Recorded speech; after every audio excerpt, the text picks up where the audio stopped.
Now, I'm gonna close in the last few minutes here with the key geological features of the Canary Islands, and I'm gonna show you a few impressions about what people call rift zones and giant landslides. This is a peculiar feature of the Canary Islands. There is these really enormous landslides, and I'm going to present you with some evidence for those. We're then going to look at some lava tunnels or lava tubes, and I will close with a summary of the recent and the historical eruptions in the Canary Islands.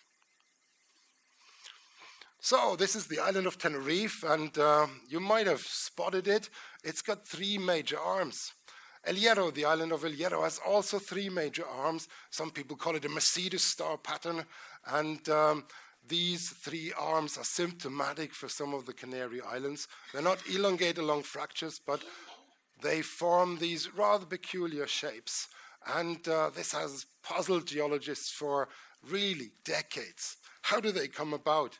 Well, an important observation is that each time we have one of these triple-armed patterns, here for El Hierro, here for Tenerife, but we also see that on some of the other islands, like here in La Palma, and it's also seen on Hawaii, for example, but maybe less pronounced. There we seem to have rift zones as well.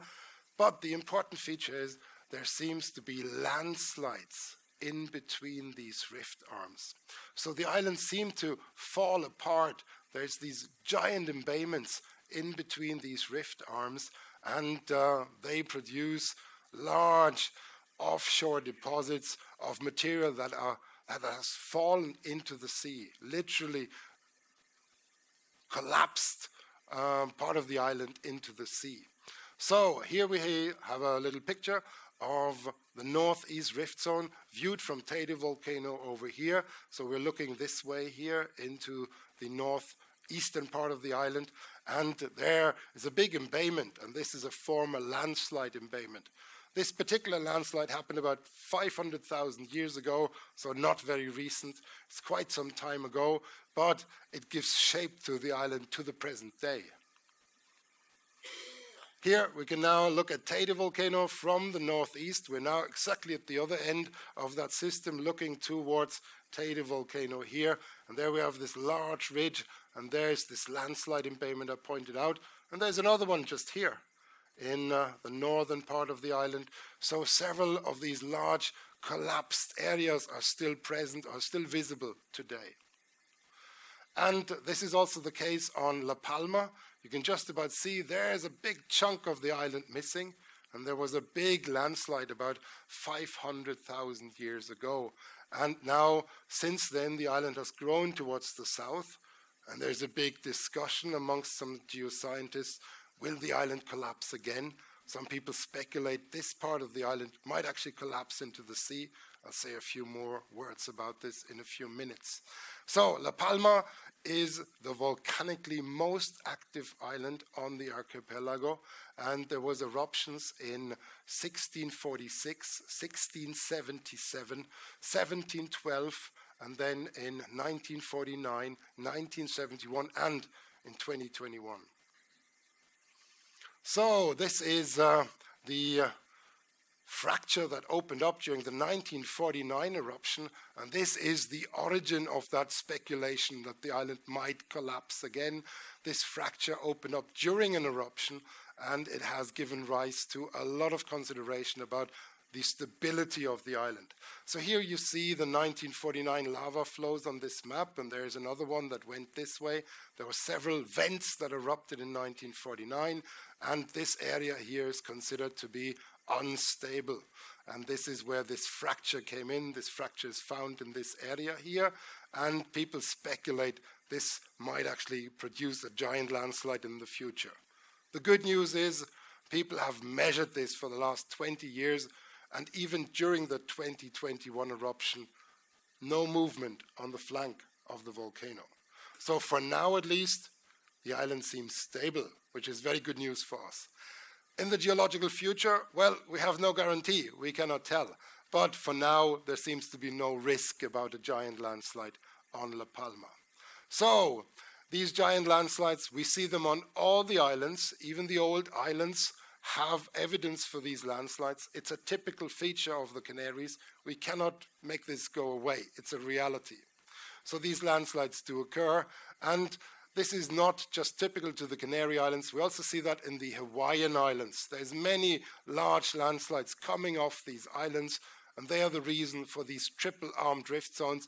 Chunks of material are breaking out, falling into the sea, and what's often left seems to take the shape of three arms, three main arms that make the rest of the remnant of the island. So the rift zones on El Hierro are particularly nice here. Here we have these three rift arms, but we have giant landslides here. That's the El Golfo landslide, that's the El Julan landslide, and here the San Andres landslide with a major fracture system, and all of these are landslides. So here we have one of the tallest cliffs in Europe, the El Golfo cliff on El Hierro, with 1,300 meters of sheer cliff, and all of this material here has fallen into the sea. Over there we see La Palma Island in the distance.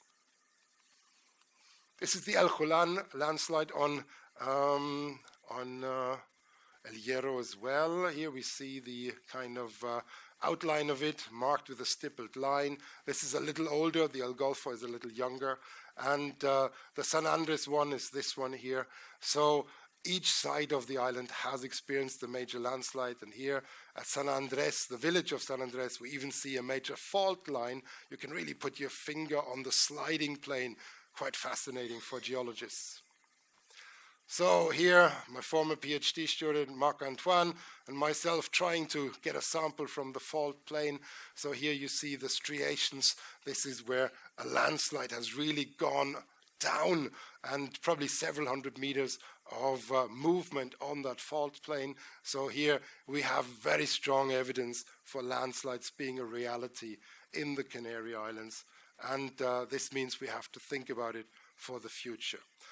Oops, let's go back. Coming to Tenerife, there is this large caldera, the Las Cañadas caldera, with Teide volcano sitting in between, and likely this was also a large landslide, but this landslide was several 100,000 years ago, and again, Tenerife has also had no major instability in the recent geological history. Gran Canaria has a giant embayment here in the northwest, and this is the embayment. When you look at it on the ground, we sometimes refer to it as the bite in the apple, with Gran Canaria, well, resembling the shape of an apple, and here's a big bite in the apple. And again, this was also a chunk of the island collapsing. And when we go to some of the older islands here, Fuerteventura, here's the Andina Peninsula, and this has also the shape of a giant landslide. So all of these islands, they grow very rapidly, and they partly collapse. Now, here's the big controversy, and maybe some of you have seen the various television programs. I was part of it myself in a National Geographic program a few years ago about what would happen if a giant landslide would occur today on the Canary Islands. Well, we would make a big splash in the ocean, wouldn't we? And it would likely so big that it would create a tsunami, a giant wave. And I don't know entirely whether it's true, but some people have done model calculations. If the island of La Palma would have one of those giant landslides today, you can model the progression of this ocean wave. And it's believed that after 9 hours, the ocean wave would actually reach Florida. Now, is this realistic? I can't tell, to be honest. If the models are correct, then that would be the result. But we don't know whether this giant landslide would happen all in one go or whether it would go down in small pieces, because then it wouldn't be quite so severe. Luckily, as I said, we have no instability signals right now, so for the next decades at least, there is no worry. But in the future, this may well happen. So a tsunami is very likely, and there's evidence in the Canary Islands that this has happened in the past. We have tsunami deposits, that's rocks made of shells and beach boulders that we find high up in the mountains, and this is what ocean waves have transported high into the mountains of some of the islands. So, therefore, some of the newspaper reports about some of these catastrophe tsunamis and ocean waves traveling all the way to the Americas, they are geologically not unrealistic, but they're highly improbable right now. The probability is very, very low.